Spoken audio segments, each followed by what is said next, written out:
Hey guys, this is Tara Macklin. I'm hopping in here to talk to you guys about how your body isn't portraying you when you have symptoms. In particular, for you women out there that are at PCOS, this video is for you, so definitely hop in here. But it definitely applies to any medical condition that is out there. So please know, just kind of follow the analogies. This is going to make sense. So think about when you're a kid and your parents tell you not to put your hand on the hot oven, or don't stick your hand in the outlet, honey. Like, don't play with the outlets. Those are all things that they're trying to help you have to avoid this negative response, right? But when you do that, you stick your hand in the outlet, you get shocked. You learn your lesson, never to play with electricity in that manner, right? Or when you accidentally touch the hot stove, you get burnt and your body reacts and you lift the hand up and you are now more cautious. You've created this response system in your body to be more cautious in those situations, correct?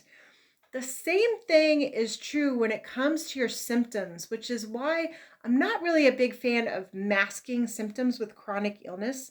And again, I'm not telling people to stop doing what they're doing, but listen to what your body is telling you. It's sending you up smoke signals and saying, hey, something's not right. You need to look into this. This is not good for me. Whatever the symptom is, it's trying to give you some sort of we need to change course message. I think we could all agree with that, right? Unfortunately, in today's society, it's here, do this thing, here, take this thing, and this will help that thing go away, this problem go away.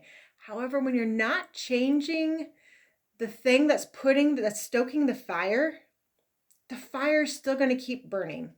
You're going to need to up that medication or what have you. You may never heal it up perfectly, but you have something that needs to change, and your body's trying to tell you to make some changes. So you've got to respect the body. And PCOS women, let's kind of roll through what some of those look like. So, irregular cycles. That's usually one of the number one indicators of PCOS women is some sort of irregularity in their cycle, whether it's lack of ovulation or skipping periods, what have you. Skipping periods is how my journey began. And so I would actually go like 3 to 6 months without a cycle, which might sound like heaven to many people who have a regular cycle, but it's not normal. And most of us know that. So that's red flag number one is, gosh, I need to go figure out why. So, and no, this is not normal for anyone, whether you have PCOS or not. So you're either pregnant, and if you can rule out the fact that you didn't do said activities to be pregnant, then that may lead for you to need to go have a little visit with your doctor and say, hey, like this, this is happening, and do some lab work and talk through it and the symptoms.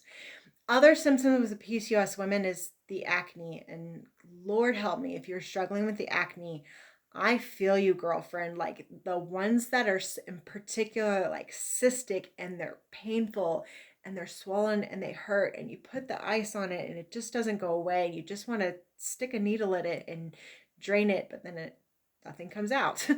I feel you, girlfriend. And that's again another flag that we need to go get something addressed. Or if you're brushing your hair and your hair is just like more hair than you feel like is normal for you to lose, that's something where there's something that needs to be addressed in the body, and go get some lab work done and see what the thing is.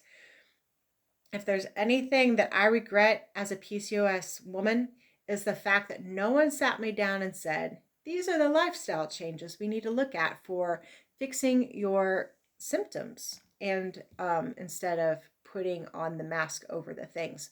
So, ladies, I feel you, and I know your frustration, and it's so easy to be like, what's the next supplement to take, and what's the next this to take, and what's the next that to take. You got to start at the base of the fire. You got to start where all the smoke is coming, whether it's you've got endocrine disruptors, if it's the type of foods that you're choosing. I'm not telling you to go on a diet. I am saying look at the food that you're eating, like journal it, write it all out, and try to figure out the triggers. Some of us have different food triggers than others. Work through that process. Get with a nutritionist or dietitian if that's what you need to do. Food are triggers. Maybe some of this is also emotional for you. Like this is PCOS can be really hard, especially if you're a woman that's trying to conceive. Go consider some good counseling and working through some things mentally to get yourself in the state and realize that this condition is not your fault. So do some of your homework, dig in deep. This is a condition that, again, I'm not telling you you're going to cure it, but you can make your symptoms dormant by taking care of the problem. That's the problem. Whatever is stoking the fire needs to be smothered. And you're not going to smother it by putting a masking agent on. It's still going to smolder underneath. You can utilize those things as one of your tools to go with the lifestyle changes, but don't rely on just the pill to take to cure the problem. You need to do the two together as a very big combination to put out the fire. And so that way your symptoms can remedy themselves or become dormant, so to speak. Because again, if you invite those behaviors right back in, those old behaviors, all those symptoms are going to come right back. So I just want to put this out here, girls. I love you. I know this can be a tough condition, but please don't ignore the messages that your body is telling you, and don't beat yourself up over it. Just begin the journey, start all over again. And I know it can be so frustrating when you're told, do this, do this, do this, and they seem like they're really hard tasks. Baby steps, break it down. You didn't become PCOS overnight, so it's not going to go away overnight.